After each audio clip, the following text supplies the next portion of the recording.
Lo hemos invitado a Ivo Kutsarida, que indudablemente se ha transformado con el correr del tiempo, los últimos, en un adalid, o por lo menos alguien que se ha expresado respecto al tema.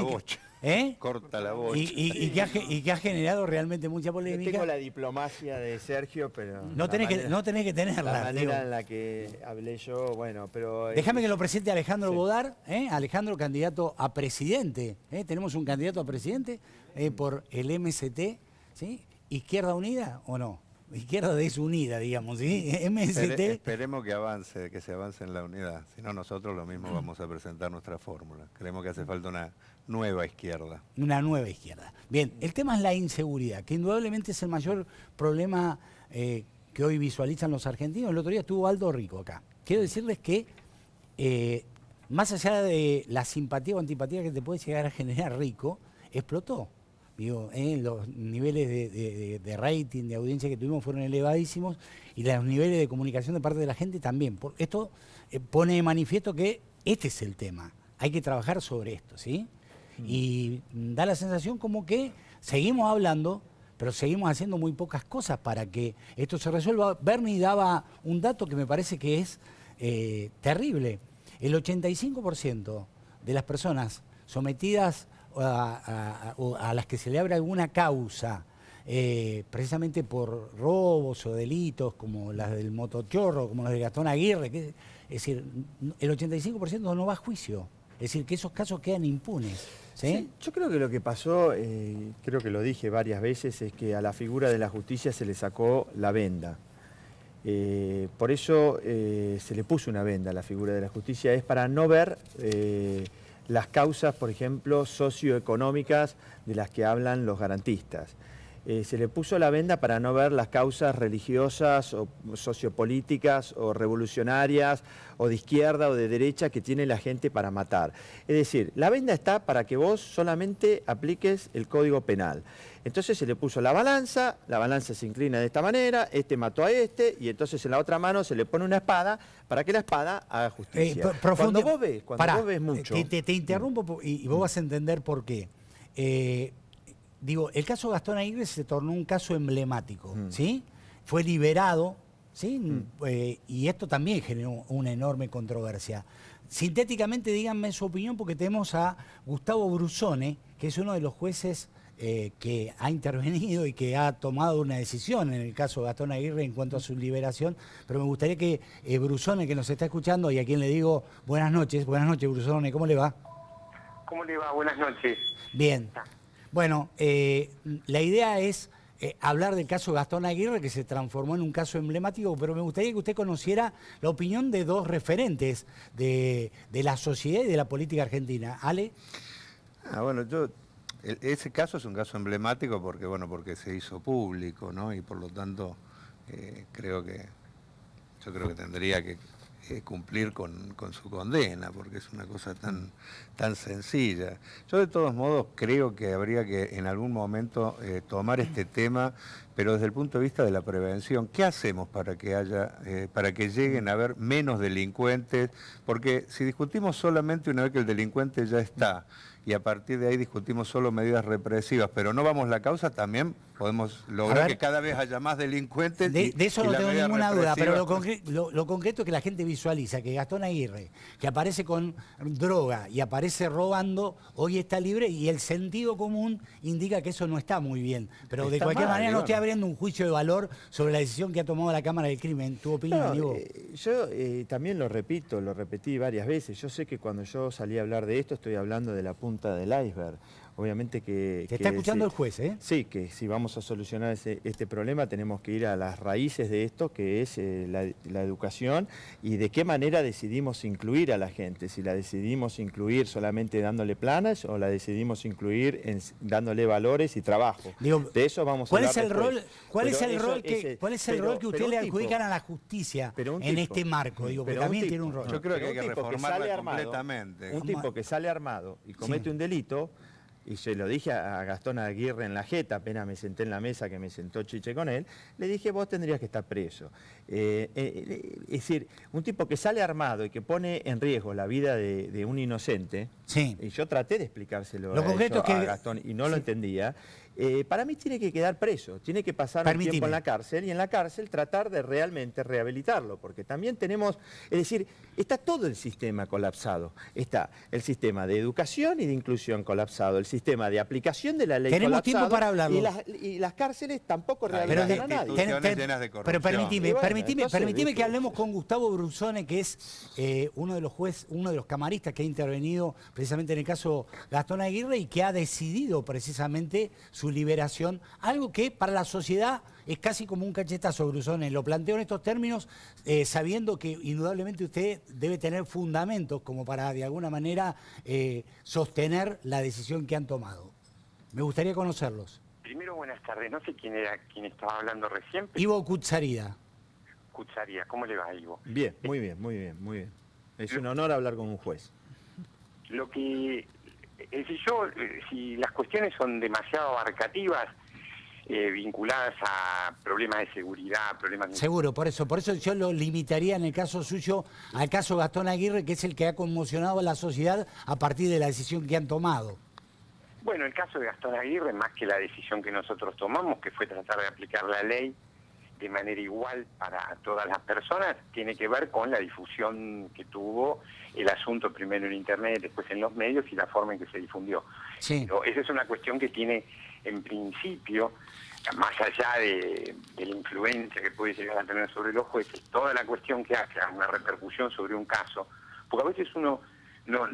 hay muchos casos que se cometen y hechos y delitos. Algunos toman envergadura y otros no. Sí. El caso de Aguirre tomó una difusión en un sentido. Ahora, esta decisión que tomamos nosotros en la Cámara, revocando la denegatoria de excarcelación que había sido solicitada, es de hace un tiempo, no es de ayer o antes de ayer. Sí. Y se difundió aparentemente esta mañana porque me están llamando desde hoy de la mañana.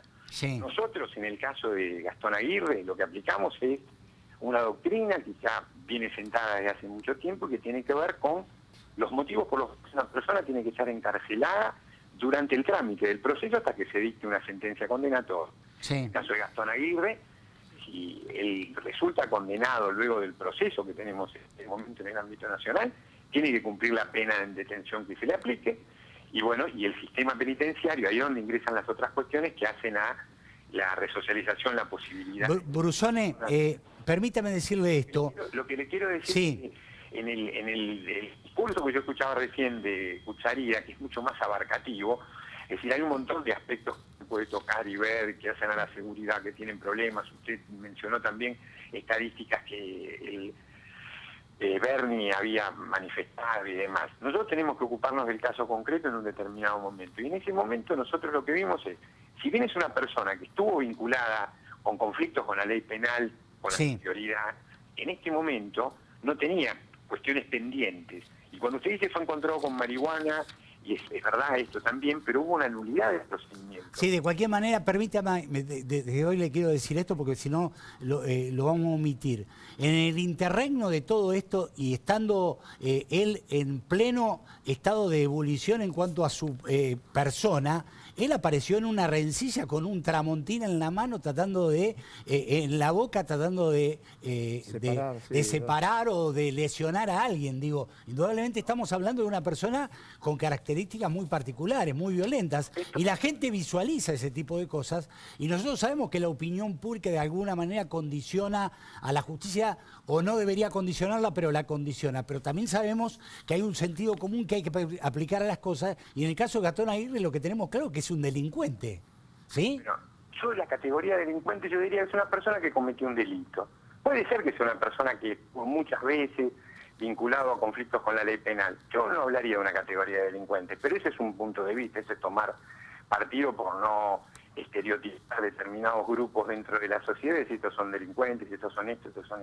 No me parece que sea correcto eso, pero es una manera de verlo. Yo cuando tenemos que aplicar la ley, me parece que lo tenemos que hacer en un sentido general, donde todos son iguales ante la ley. Sí. Entonces, de esta manera, en el caso de Gastón Aguirre, consideramos eso, y aplicamos el criterio que yo le estoy diciendo porque no advertimos que hubiera problemas que tuvieran que ver. Seguramente la decisión que ustedes tomaron está de alguna manera dentro del marco normativo que corresponde, lo hicieron a derecho y seguramente no se han equivocado en este sentido. Ahora quiero decirles que la opinión pública toda, la sociedad toda, lo visualiza como un hecho realmente conspirativo contra su tranquilidad. Digo, que el hecho de Gastón Aguirre, estamos hablando de Gastón Aguirre porque es una persona que tomó estado público, pero digo, el hecho de que algunas personas estén libres, algunas personas estén sin condena, siendo absolutamente peligrosos, es decir, es para la sociedad un hecho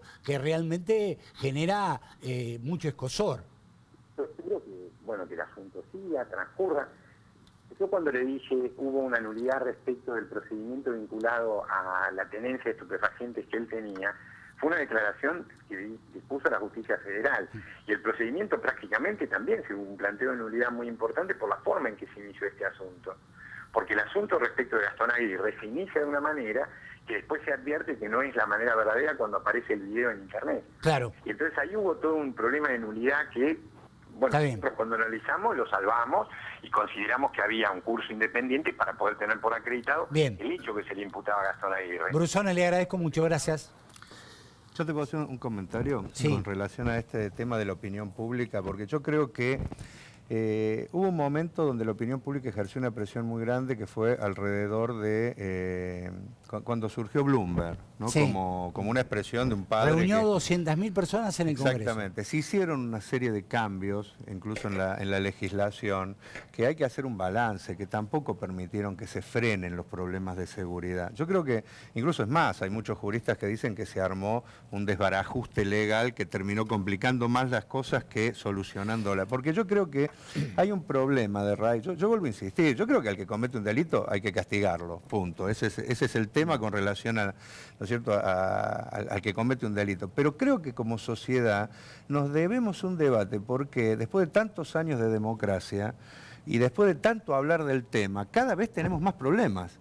Porque entonces yo me replanteo, si no vamos a las causas de cómo prevenir y de cómo discutimos las cosas que están mal para prevenir esto. Yo, por ejemplo, hay 1,5 millones de jóvenes que ni trabajan ni estudian. Sí. Yo creo que esos jóvenes, si nosotros no pensamos dar un shock de inclusión, que quiere decir plata que hay que sacarla de algún lado, que tiene que ser una prioridad para sacarlos de esa situación. Sos candidato a presidente, por lo tanto no seas declamatorio y decime cómo lo vas a hacer. Bueno, impuestos, por ejemplo, acá no se le cobra impuestos, por ejemplo, a la renta financiera. Sí. Acá no se le cobra impuesto al juego. Tenemos que prácticamente a los grandes grupos económicos se les cobra poco impuesto. Bueno, saquemos impuestos de los que más tienen, no de los trabajadores, que después le queremos poner más impuestos a las ganancias y todo, para hacer esto.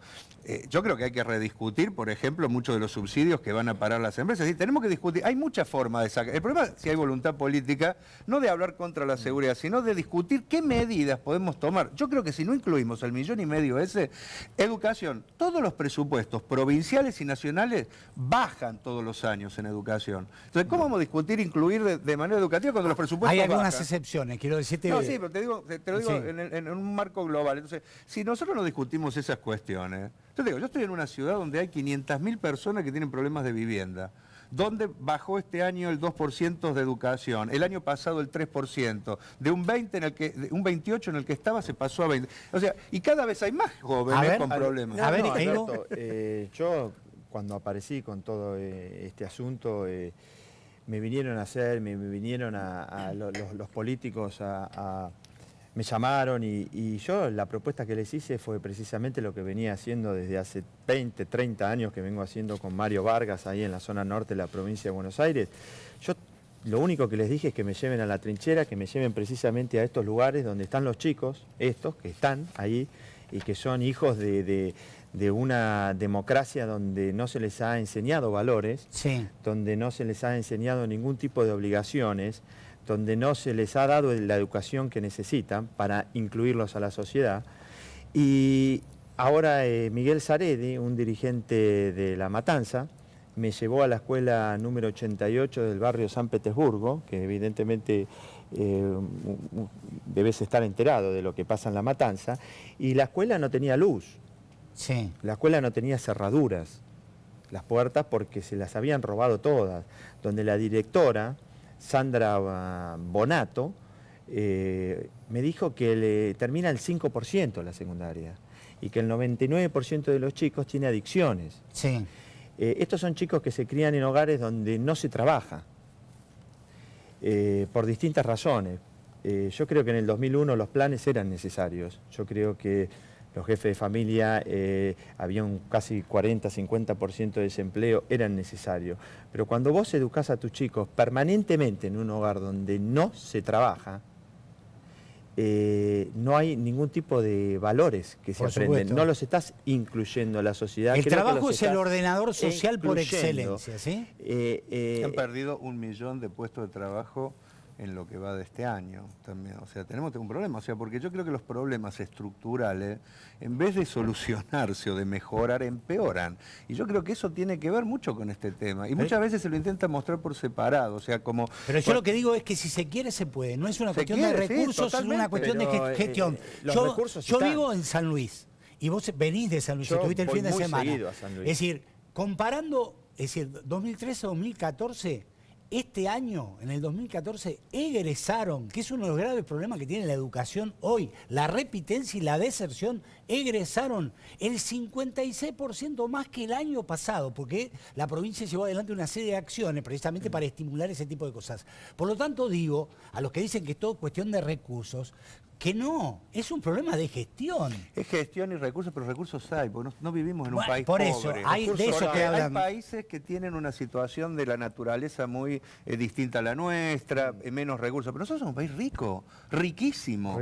O sea, el problema es también allí es gestión y prioridades, porque es evidente que no le ponen la prioridad a lo que le deben poner. Cuando bajan los presupuestos de educación, entonces quiere decir que hablan una cosa, pero después con los gestos dicen otra. O sea, este 1,5 millones de acá 4 años van a ser 2 millones de chicos y dentro de 10 años van a ser 4. Claro. Y así vamos a tener cada vez más problemas. O sea, ¿cuánto vamos a atacar eso de raíz? Y vamos a discutir esto. La otra cuestión que yo creo que hay que discutir es la corrupción que existe en las instituciones. Claro. Tenemos que discutir porque cuando el desarmadero, el prostíbulo, el dealer, todo el vecindario sabe, menos el comisario, Claro. vos tenés ahí un problema. Pero vos fíjate cómo funciona la cosa. Y yo te digo, porque además me he hecho amigo de Ivo y lo respeto muchísimo, porque además es un tipo cabal.